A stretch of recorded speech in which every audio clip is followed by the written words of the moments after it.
Ils étaient une trentaine de chefs d'entreprise à répondre à l'invitation du 16e BCP pour passer une après-midi au sein des militaires.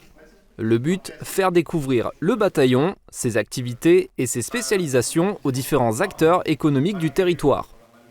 Une première pour le bataillon qui souhaite nouer des liens et développer de futures collaborations. C'est aussi l'occasion de partager différentes préoccupations, parmi lesquelles le recrutement de nouveaux engagés. Car en effet, malgré les nombreux avantages que propose le camp de Beach en matière d'entraînement, le 16 rencontre tout de même un déficit en ressources humaines.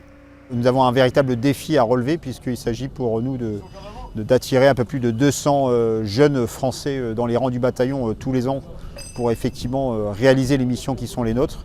Et il s'agit pour nous d'attirer et donc de faire connaître le bataillon parce qu'effectivement nous avons des places pour tous nos jeunes qui veulent servir leur pays et plus particulièrement servir dans l'infanterie, dans un beau bataillon qui dispose de belles traditions et d'un riche passé opérationnel. Au programme de l'après-midi, une visite des terrains d'entraînement et une présentation des différents moyens techniques, parmi lesquels le VBCI, véhicule blindé emblématique du 16e BCP.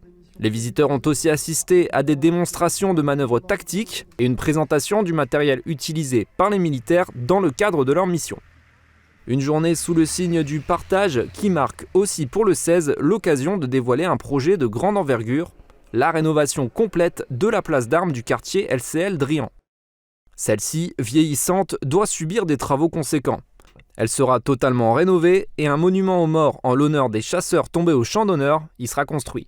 Et donc pour pouvoir réaliser ce projet relativement ambitieux, nous allons faire appel à un financement alternatif qui s'appuiera essentiellement sur les dons, les subventions que voudront bien réaliser l'ensemble des acteurs qui voudraient contribuer à un projet de nature mémorielle, en l'occurrence celui de la réalisation de cette place d'armes et de ce monument aux morts. Le coût de cette rénovation est estimé à 1 million d'euros, soit 125 € le mètre carré. Pour l'instant, le projet n'en est qu'à ses prémices. Pour le mener à bien, le 16 a décidé d'opter pour un financement alternatif. Chacun peut donc participer au projet à l'aide d'une donation financière en se rendant sur le site du bataillon.